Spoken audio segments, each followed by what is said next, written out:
চেয়ারে গদি ঠিক করা।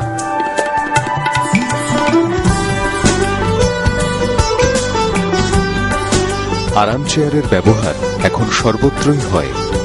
কাঠ অথবা লোহার ফ্রেমের উপর গদি বসিয়ে এসব চেয়ার বানানো হয়। কেবল অফিসে নয়, জীবনকে আরামদায়ক করতে আজকাল বাসাবাড়িতেও ব্যবহার করা হচ্ছে গদি বসানো নানা আকৃতির চেয়ার। ব্যবহারের কারণে অনেক সময় এসব গদি নষ্ট হয়ে যায়, আবার পুরনো হলে চেয়ারটি নোংরা দেখায়। এসব কারণে অনেক চেয়ার বাতিল পড়ে থাকে। অথচ এই চেয়ারের গদিটি ঠিক করে নিলে অথবা গদির ওপরের কাপড়টি পাল্টে নিলেই চেয়ারটি আবার আগের মতো ব্যবহার উপযোগী করা যায়। গদি ঠিক করে জীবন চালাচ্ছেন এমন অনেকেই আছেন এখন আমাদের সমাজে। এই ব্যবসাটি করতে খুব বেশি পুঁজি দরকার হয় না, আর কাজটি খুব সহজে শিখে নেওয়া যায় বলে এটি এখন একটি সম্ভাবনাময় ব্যবসা।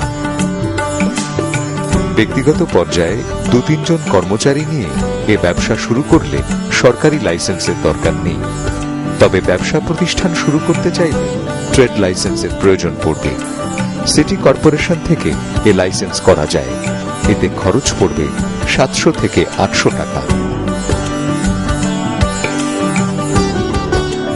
এই কাজের জন্য যে যে যন্ত্রপাতি দরকার পড়বে তা দেখে নিন। 3টি হাতুড়ি, স্ক্রুড্রাইভার, কাঁচি, প্লাস, ফিতা, বাঁকা সুই বা চাঁদ সুই, নাইলনের সুতা। এবার গদি ঠিক করতে যেসব কাঁচামাল লাগতে পারে তা দেখে নিন। রেক্সিন বা ভারী কাপড়, পাতলা ফোম, সলিউশন আঠা, তার কাঁটা, বোমা কাঁটা। এবার আমরা একটি রিভলভিং চেয়ারের গদি কিভাবে ঠিক করা হয় তা দেখব। প্রথমে স্ক্রুগুলো খুলে গদির ওপরের কভার সরিয়ে নিলে ভেতরের ফোম লাগানো গদিটি দেখা যাবে।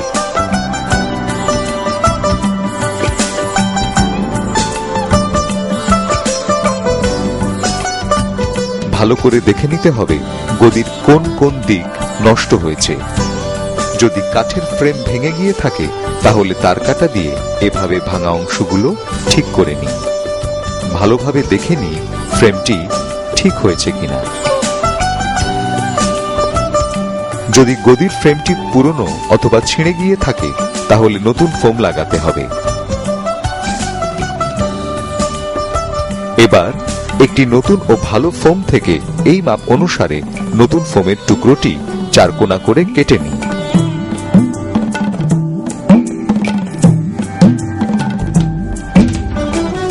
এবার গদির উপর বসিয়ে গদির গর্তের অংশটি একটি ছুরি বা তার কাঁটা দিয়ে এইভাবে এঁকে নিই। এবার একটি ছুরি বা কাঁটা চামচ দিয়ে নষ্ট গদির গর্ত অংশের চারপাশে এভাবে আঠা লাগাই। নতুন ফোমের দাগ কাটা অংশেও আঠা লাগিয়ে নিই। আঠা লাগানোর পর ফোমগুলো 2 থেকে 4 মিনিট একটু শুকিয়ে নিই।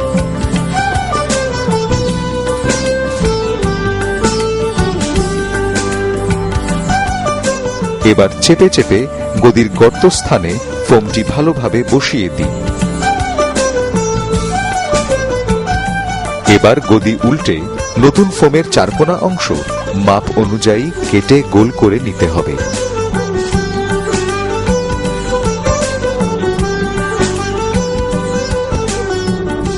এখন নতুন ফোমের চারপাশের কোণায় এবং পুরনো ফোমটি যদি কোথাও উঠে গিয়ে থাকে সেখানেও ভালোভাবে আঠা লাগিয়ে নিই। 2 থেকে 4 মিনিট পর আঠা শুকিয়ে গেলে এভাবে চেপে চেপে পুরনো ফোমের ওপর নতুন ফোমটি বসিয়ে নিতে হবে। লক্ষ্য রাখতে হবে ফোমটি যেন টান টান থাকে। ফোম লাগানোর পর আবার ফিতা দিয়ে মাপ নিই। মনে রাখতে হবে মাপ নেয়ার সময় উভয় পাশে 1 ইঞ্চি পরিমাণ বেশি রাখতে হবে।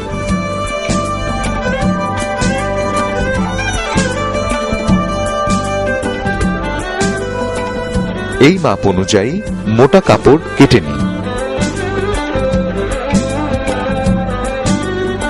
ফোমের উপর গর্তের অংশে বেশি করে আঠা লাগাই। যে দুটি জিনিস জোড়া দিতে হবে তাদের মধ্যে সলিউশন আঠা লাগিয়ে নিই।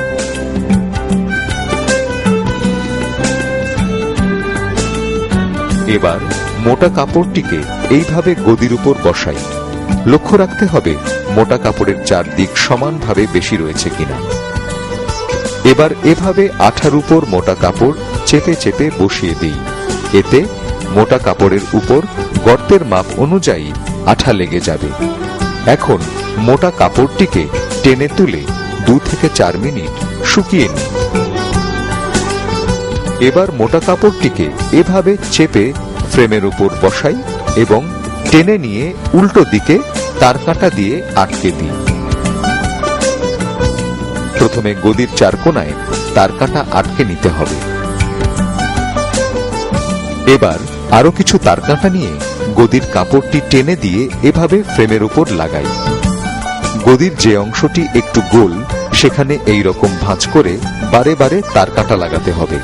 লক্ষ্য রাখতে হবে যেন কাপড়টি টান টান থাকে। কাপড়ের বাড়তি অংশটি কাঁচি দিয়ে কেটে ফেলি। ব্যাস, গদির উপরের দিকটি ঠিক হয়ে গেল। যদি এটি চেয়ারের নিচের গদি হয় তাহলে ফোমের খালি জায়গার মাপ অনুযায়ী 1 টুকরো যে কোনো রঙের সাধারণ কাপড় লাগিয়ে নিই।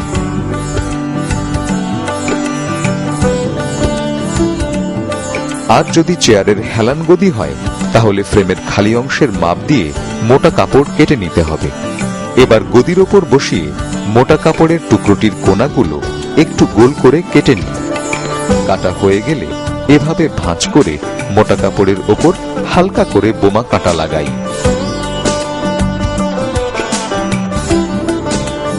কাপড়টির সব দিক এভাবে আটকে নেওয়া হলে একটি চাঁদ সুই নিই। সুইয়ের ভেতর নাইলনের সুতা ঢুকিয়ে সুতার শেষ প্রান্ত এভাবে গিঁট দিয়ে নিই। এবার প্রথমে এভাবে নিচের কাপড়ের ভেতর ও পরে উপরের অংশে এইভাবে সুই দিয়ে সেলাই করি। সুতা ধরে টান দিলে এভাবে কাপড় দুটি মিলে যাবে। এভাবে মোটা কাপড়ের প্রান্ত দুটি সেলাই করতে থাকি। সুতার শেষ প্রান্তে সুইয়ের মাধ্যমে এভাবে গিঁট দিয়ে সুতা কেটে ফেলি।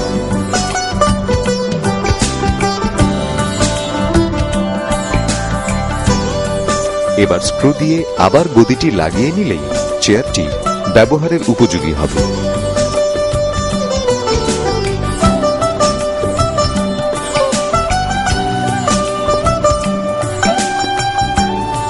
এবার আসুন এক নজরে একটি রিভলভিং চেয়ারের গদি কিভাবে ঠিক করতে হয় তা দেখে নিই। প্রথমে স্ক্রুগুলো খুলে গদির ওপরের কভার সরিয়ে নিলে ভেতরের ফোম লাগানো গদিটি দেখা যাবে। তারকাঁটা দিয়ে এভাবে ফ্রেমের ভাঙা অংশগুলো ঠিক করে নিই। ফ্রেমের মাপ অনুযায়ী নতুন ফোম কেটে নিই। এবার গদির ফোম ও নতুন ফোমের ওপর আঠা লাগাই।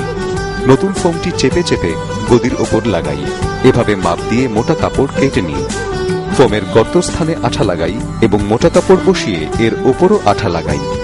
এবার মোটা কাপড় টেনে গদির উল্টো দিকে তারকাঁটা দিয়ে আটকে নিই। হেলান গদির পেছনে মোটা কাপড়ের টুকরো বসিয়ে সেলাই করে নিই। বসার গদির উল্টো দিকে পাতলা কাপড় তারকাঁটা দিয়ে লাগাই। গদি ঠিক করার ব্যবসা করতে যে যে যন্ত্রপাতি লাগবে তার দাম দেখে নিই। হাতুড়ি পরিমাণ 3 সাইজের 3টি, দাম 600 টাকা। স্ক্রু ড্রাইভার পরিমাণ 3 সাইজের 3টি, দাম 200 টাকা। কাঁচি একটি 100 টাকা, প্লাস একটি 100 টাকা, ফিতা একটি 15 টাকা, চাঁদ সুই একটি 10 টাকা, নাইলনের সুতা পরিমাণ মতো 10 টাকা। সর্বমোট 1045 টাকা। এবার দেখে নিই কাঁচামালগুলোর দাম। ফোম